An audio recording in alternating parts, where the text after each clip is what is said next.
And I can't understand medical doctors and professors who do not accept the concept of healing, which is giving energy to a patient, because the power of prayer is as demonstrable as the secretion of glands. Yeah, but only if you get outside of the physical reality. So that's why it has to be suppressed, you know. There is only a physical reality. You know, well, it's the game already. No, it's mostly why healing is so much opposed by doctors. Number one, most doctors know nothing about it. I have seen in newspapers that Norwegian, she was Johanna Sundbo, a professor, was stating that there's no research, there's nothing about healing, you know, which is valid. I tried to get to the newspaper and to her several pages of international research, medical research. What has been proven? Nothing. No, nothing in the papers. She didn't answer. Why? Because some doctors don't know, or some are bought by the big pharma. And that's the whole thing, because if you use healing, big pharma gets nothing. So that's why, you know, a pill is better than healing, and healing is energy. And when you are energy, so of course the energies meet. And as research also shows, and mostly in the States, they've done very good research on this, the EEG, the brainwave measuring between a healer and between the patient are different in the beginning, but then they synchronize and they become one. The energies meet, and it helps the patient. So why not use it? It's for free, costs nothing, but the big pharma doesn't get the money. And that's why it has to be suppressed and said it's just hoax, unfortunately. But again, people should and do use their own judgments, because in Nordic countries, according to research and Gallups, about 50% of people use healers, use alternative medicine. And I just read that it was in 1997, was it, in the States that they finally accepted acupuncture. Well, in Finland we did it officially in 1975, in Sweden in 1981. So US is 10 years behind in this respect. And yet they have done a lot of good research. But it doesn't come into the mainstream media, and it doesn't ever come to the medical journals, because that's a taboo. And this was told to me by Harvard psychiatry professor John Mack, who was tragically killed in a car accident after his lecture in England. A very suspect happening. And I asked him, why doesn't the New England Journal of Medicine write about, you know, the alternative healing processes? And he said, it's taboo, it's not allowed. Now, who doesn't allow? It's the same big brother that doesn't allow anything else and steers the whole world behind the scenes. It's very sad that we have no free press anymore. We have no free press, and the journalists know it.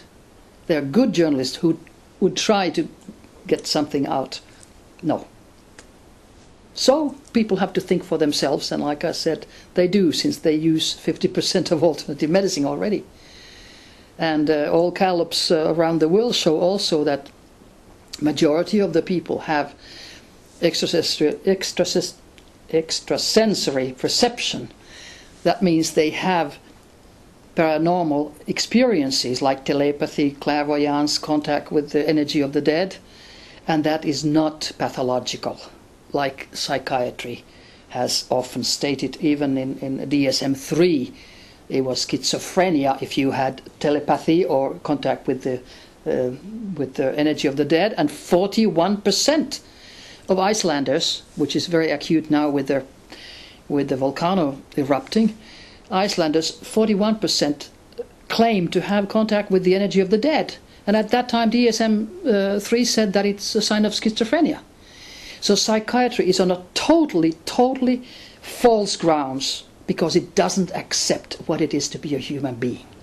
But it's like, you know, everything upside down, and you know, who has determined that psychiatrists and doctors and others are supposed to know what all things are. You know, perhaps the alternative world should evaluate them and give them a diagnosis. Because, you know, they are always so clever, but I just add 2 and 2 and say, okay, if medical and everything is so clever, how come we produce more and more medicines, we produce more and more everything, and people get more and more sick? Exactly. You don't have to be that smart a businessman to see that the curves, they follow each other, you know. Right. More medicine, more illnesses, more money. You know, well, it's, yeah. Actually, like Paula Kaplan, I think her name was, she was a psychologist, was in the committee of DSM-3, and now we are heading for the 5th, and we are in the 4th, was saying that there's no scientific basis of any psychiatric labelings, and 56% of the psychiatrists were voting that this is an illness and this is not. Now that is not scientific, that is no science. If you vote that this particular behavior is illness and 56% say it's illness and the rest say it's not, has nothing to do with science. We need psychiatry, we need psychology, but it has to change totally to the betterment of the people, and not serving the big pharma and not serving those who control, because the whole thing is now that anybody can be taken to a mental institute. Police just knocks on your door and takes you. Doesn't matter whether you're okay or you're not okay. Now that is totally unacceptable. It's against the people instead of being for the people, and that has to change. And when psychiatrists accept that man is a mind, not only a body, which can be proven medically, so that will help a lot. But they don't accept out-of-body experiences, near-death experiences. So, you know, it takes time. Or then the crush of the whole thing first. Normally you say who benefits. In Denmark, you know, we have this depression line on the internet. It's both on the internet and people can call and so.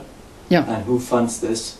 The biggest medical company in Denmark producing antidepressive pills. You know, so it's and people there normally, when you do something on the internet, say, oh, you only do this to profit, but they don't say anything if it's a big medical company actually running the depression line and selling the pills.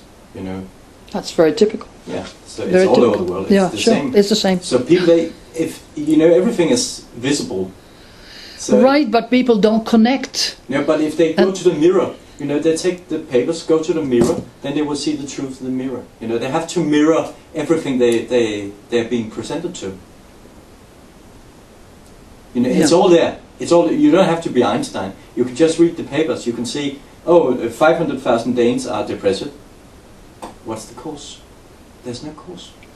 Yeah, it's about 20% in Western countries, at least, when people, or even 25, that they need psychiatric help. And there has to be a reason for it, and it is this world, as crazy as it is. And there was just a doctor's thesis in Finland done on all the anesthetists. And they sent a paper to over 500. The colleague, a lady who was doing the thesis, and about 300 answered. And I was really shocked to read that 43% of the anesthetists had really considered of changing their whole profession, not just to another medical field, but changing totally a profession. Like I was a medical doctor until I had a car accident and retired, and now I'm a bestseller author. So that's totally a different profession. And then it was that 25% had considered suicide. Can you imagine? Now that was really honest answers. So why is it that medical doctors are so much under pressure and stress at these kind of thoughts? That 25% consider suicide. Now there has to be something has to be very, very wrong in medicine, and that we should go into, of course.